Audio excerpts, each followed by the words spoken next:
أعوذ بالله من الشيطان الرجيم.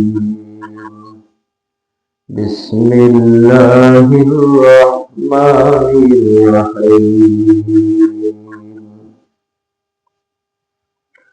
والذين آمنوا أشد حبا لله. صدق الله العظيم. اللهم صل على محمد وعلى آل محمد كما صليت على إبراهيم وعلى آل إبراهيم إنك حميد مجيد. الله رب العالمين বলেন, والذين آمنوا أشد حبا لله. যারা মুমিন তারা আমি আল্লাহ রাব্বুল আলামিনকে সবচেয়ে বেশি মহব্বত করে। আল্লাহ রাব্বুল আলামিনের মহব্বত কাজে প্রমাণ করতে হবে। দুনিয়ারও যে কোনো মহব্বত কাজে প্রমাণ না করতে পারলে সেই মহব্বতের কোনো মূল্য হয় না। আল্লাহ রাব্বুল আলামিন আমাদের থেকে পরীক্ষা নেবেন যে আমরা আল্লাহ রাব্বুল আলামিনকে কতটুকু মহব্বত করি, আর সেই মহব্বতের ধারাবাহিকতা পরীক্ষার জন্যই আল্লাহ তাআলা এই নামাজকে দিলেন। শীতের ভিতরে আল্লাহ রাব্বুল আলামিন পরীক্ষা করে দেখবেন যে বান্দা শীতের ভিতরে আরামের ঘুমকে বেশি প্রাধান্য দেয় না আল্লাহ রাব্বুল আলামিনের মহব্বতকে প্রাধান্য দিয়ে মসজিদে আসে। আল্লাহ রাব্বুল আলামিন সেটাই দেখবেন যে বান্দার কাছে কোনটা প্রিয়। শুধু মৌখিক স্বীকৃতির নাম ঈমান নয়, তিন জিনিসের সমন্বয় হইল ঈমান। মুখে স্বীকার করা, অন্তরে বিশ্বাস করা, কাজে পরিণত করার নাম হইল ঈমান। শুধু মুখে ঈমানদার এবং আল্লাহর ভালোবাসা দাবি করলে আল্লাহর ভালোবাসা অর্জন করা যায় না। আমরা যদি আল্লাহ রাব্বুল আলামিনের মহব্বত যদি দাবি করি, আল্লাহ রাব্বুল আলামিনকে দেখায় দিতে হবে, মালিক আমি এই শীতের ভিতরে ঠান্ডা পানি দিয়ে ওযু করিয়া তোমার ঘরে হাজির। প্রমাণ হয়ে গেল মালিক আমি সব চাইতে তোমাকে বেশি মহব্বত করি। সাহাবায়ে কেরাম রাদিয়াল্লাহু তাআলা আনহুম তারা নিজেদের জীবনের বিনিময়ে প্রমাণ করায় দেখছেন, মালিক আমরা যে আমাদের জীবনের চাইতেও তোমাকে বেশি মহব্বত করি। হযরতে তালহা রাদিয়াল্লাহু তাআলা আনহু ঈমানী পরীক্ষায় পাশ করলেন। ৮০টা তীর নিজের বুকের ভিতরে বিদীর্ণ হয়ে গেল, সিনার ভিতরে ঢুকলো, পিঠের ভিতরে ঢুকলো, বুকের ভিতরে ঢুকলো, কিন্তু সবকিছুর বিনিময়ে আল্লাহ রাসূল সাল্লাল্লাহু আলাইহি ওয়াসাল্লামকে সেভ করতে চাইল। হযরত তালহা রাদিয়াল্লাহু তাআলা আনহু প্রমাণ করে দিলেন, মালিক আমি তোমাকে এবং তোমার হাবিবকে জানের চাইতেও বেশি মহব্বত করি। আল্লাহু আকবার। মুখের কথা এবং দিলের কথা যখন এক হয়ে যায়, আল্লাহ রাব্বুল আলামিনের কাছে এই কথার বড় দাম হয়ে যায়। আজকে আমরা আল্লাহ রাব্বুল আলামিনকে মহব্বতের দাবি করি, অথচ শীতের ভিতরে আরামের ঘুমকে ফেলে দিয়া মসজিদে আসতে পারি না। ৫ ওয়াক্ত নামাজ জামাতে আদায় করতে পারি না, সকাল সন্ধ্যায় জিকির করতে পারি না, তেলাওয়াত করতে পারি না। আমার মালিক যাতে খুশি হবে সেই কাজ করার নাম হইল বান্দা। আশ্চর্য পরিতাপের বিষয় হলো আমরা আল্লাহ রাব্বুল আলামিনের বান্দা দাবি করি, কিন্তু আল্লাহ রাব্বুল আলামিন যাতে নাখোশ হন, বেজার হন সেই কাজগুলোও করি। আল্লাহ রাব্বুল আলামিনকে বেজার করিয়া কোনদিন আল্লাহর ভালোবাসা পাওয়া সম্ভব না।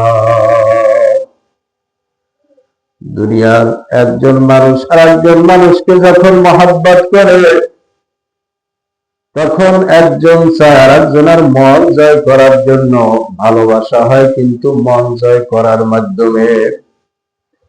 একজনে যেটা চাইবে, অন্যজনে যদি সেই আশাকে, সেই মনের আবেগকে, সেই আশাকে পূরণ করে দেওয়ার জন্য সচেষ্টমান হয়, তাহলে কেবল ভালোবাসা আস্তে আস্তে বাড়িয়ে যায়।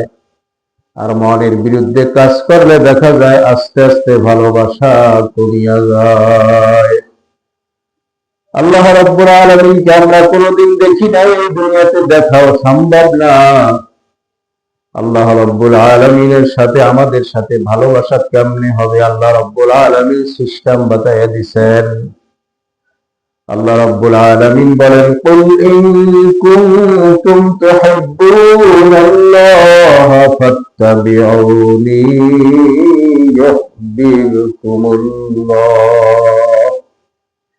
আমার বান্দারা, আমাকে যদি পাইতে চাও, আমি মালিককে কেমনে পাবা? আমি তো তোমার থেকে কত দূরে। আমি আল্লাহ রাব্বুল আলামিন আরশ আজিমের ভিতরে ৭০,০০০ পর্দার ভিতরে থাকি। একটা পর্দা থেকে আর একটা পর্দার দূরত্ব হলো ৭০,০০০ মাইল। বান্দা, তোমার হাজারো চেষ্টা দিয়েও আমাকে পাওয়া কোনোদিন সম্ভব না। তবে তুমি যদি আমার হাবিব জনাব রাসূলুল্লাহ সাল্লাল্লাহু আলাইহি ওয়াসাল্লামকে মহব্বত করতে পারো, এর বিনিময়ে আমি আল্লাহ রাব্বুল আলামিন তোমাকে ভালোবাসা দান করব, তোমাকে আমার খাস বান্দা হিসেবে কবুল করব। তোমার সর্বক্ষেত্রে কথাই চিন্তা করতে হবে, আল্লাহ রাসূল সাল্লাল্লাহু আলাইহি ওয়াসাল্লাম কি করছেন, আমার কি করা দরকার। আল্লাহ রাসূল সাল্লাল্লাহু আলাইহি সাল্লাম কেমনে হাঁটছেন, কেমনে চলছেন, কেমনে লেনদেন করছেন, কেমনে নামাজ আদায় করছেন, কেমনে রোজা রাখছেন, আল্লাহু আকবার, কেমনে ব্যক্তিগত জীবন থেকে আন্তর্জাতিক জীবন পর্যন্ত তিনি কিভাবে পরিচালনা করছেন, এগুলি অনুসরণ যখনই আমি করতে পারবো, আল্লাহ রাব্বুল আলামিন আপনাকে আমাকে ভালোবাসবেন। আল্লাহ রাসূল সাল্লাল্লাহু আলাইহি ওয়াসাল্লামের দাইমি সুন্নাত ছিল জামাতে নামাজ আদায় করা। আল্লাহ রাসূল সাল্লাল্লাহু আলাইহি ওয়াসাল্লাম কখনই জামাত পরিত্যাগ করেন নাই। যখন তিনি ভীষণ অসুস্থ, দুনিয়া থেকে বিদায় নিয়ে চলিয়া যাবেন, বিষণ্ণ এবং অনেক তার শরীরের মধ্যে জ্বর, এই অনেক জ্বরের মধ্যে থেকেও তিনি দুইজন সাহাবীর কান্দে ভর করিয়া তিনি জামাতে নামাজে শরীক হইয়া যাইতেন। সুবহানাল্লাহ। আল্লাহ রাসূল সাল্লাল্লাহু আলাইহি ওয়াসাল্লাম বলেন, যারা জামাতে রক্ত হওয়ার পরে মসজিদে যায় না, আমার মনে চায় যেন সেই ঘরগুলোকে আগুন দিয়া পোড়াইয়া দেই। তবে আবার বলছেন, এই কারণেই পোড়াই না, যেহেতু ঘরের মধ্যে ছোট্ট বাচ্চারা আছে, মাসুম বান্দারা আছে, এই কারণেই আমি এই ঘরগুলোকে পোড়াই না। আল্লাহু আকবার। কেন ঘর পোড়াইয়া দিতে চাইছেন? আল্লাহর নবী বলছেন যে এই ঘরের মায়ার কারণেই সে জামাতে যাইতে পারে না, এই ঘরের মায়ার কারণে সে ওয়াজ মাহফিলে যাইতে পারে না। আল্লাহু আকবার। অনেকে বলে ওয়াজ মাহফিলে গেলে রাত্রে ঘর পাহারা দেবে কে, বাড়ি পাহারা দেবে কে? আমার মাওলা বলে, বান্দা, আমি যদি তোমার সম্পদকে পাহারা না দেই, তোমার ঘর বাড়ি পাহারা না দেই, তোমাকে রক্ষা না করি, তুমি হাজারো সচেতন থাকিয়াও তোমার অর্থ সম্পদ ঘর দুয়ার রক্ষা করা কোনোদিন সম্ভব না। বান্দা, আজকে তুমি ঘর পাইলা কোথায়, স্ত্রী পাইলা কোথায়, ছেলে পাইলা কোথায়, মেয়ে পাইলা কোথায়, সম্পদ পাইলা কোথায়? আমি আল্লাহ রাব্বুল আলামিন তোমাকে সব দান করছি। এমন মানুষ দুনিয়াতে আসছে যার নিঃস্ব, সম্পদ বলতে কিছু নাই, আত্মীয় স্বজন বলতে কিছু নাই, ছেলে মেয়ে স্ত্রী পুত্র পরিজন বলতে কিছু নাই। রাস্তার পাগল, এই শীতের ভিতরে কত মানুষ রাস্তার ঢালে ঘুমাইয়া রইছে। আহারে, মশায় কামড়ায়, শীতে কত ঠুক ঠুক করে কষ্ট করতে আছে।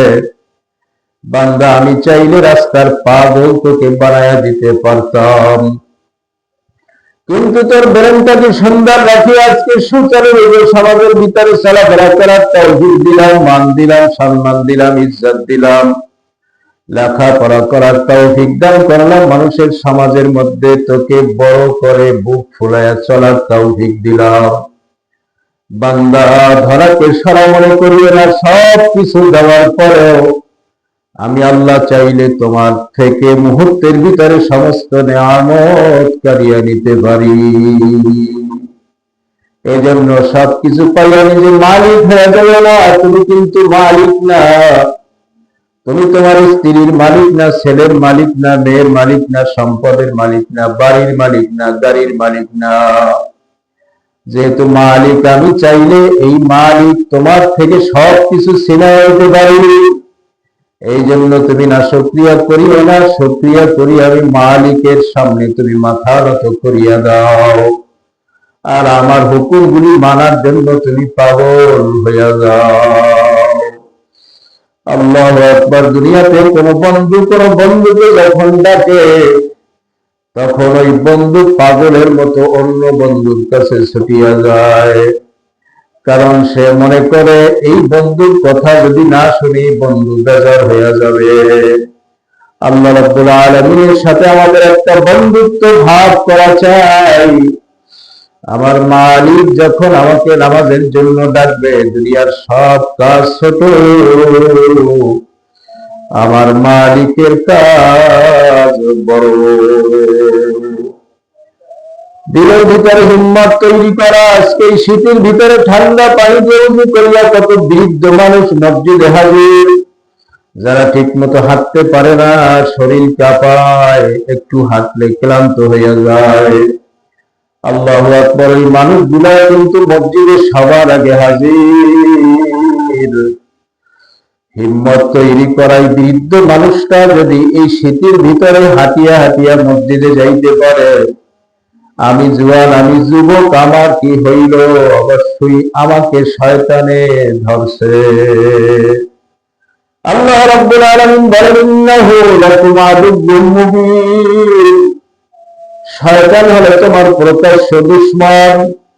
খবরদার, এই শয়তানের কথা মতো তুমি চললে কোনোদিন কামিয়াব হতে পারবা না।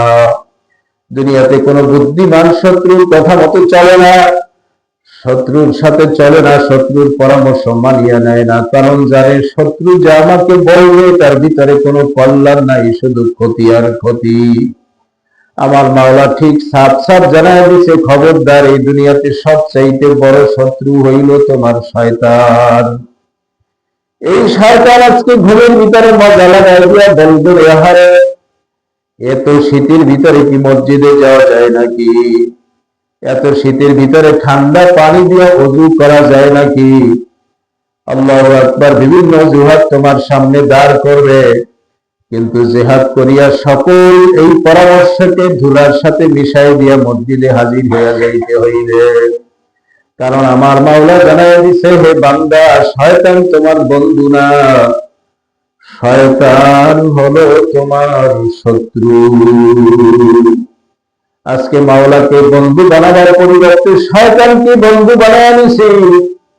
এই জন্য মাওলার কথা ভালো লাগে না, শয়তানের কথা ভালো লাগে। মাওলা ডাকে মসজিদের দিকে, মসজিদে আসি না। শয়তান ডাকে গানের দিকে, গানের দিকে দৌড়াই।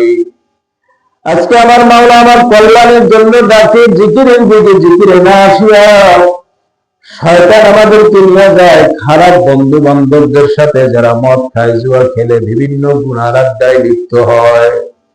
শয়তান আমাদেরকে ওই দিকে ডাকে, আমরা সেদিকে দৌড়াই। আমার মাওলা হাসরের ময়দানে বলবে, হে বকবক্ত শয়তান, দুনিয়াতে এত ভাবে আমি তোমাদেরকে বুঝাইলাম, আমার কথা বুঝো নাই, মানো নাই, শয়তানের কথা শুনছ। যাও, আমি মালিকের দরবারে তুমি কিছু পাবা না। শয়তানের কথা মতো চলিয়া আজ পর্যন্ত কোনো মানুষ কামিয়াবি অর্জন করতে পারে নাই, পারারও কথা না। কিন্তু আল্লাহ তার রাসূলের কথা মতো চলিয়া হাজারো মানুষ কামিয়াব হয়ে গেছে। কত শত বছর আগে দুনিয়া থেকে বিদায় নিয়ে গেছে, আজও পর্যন্ত দুনিয়ার মানুষ তাদেরকে ভুলতে পারে না।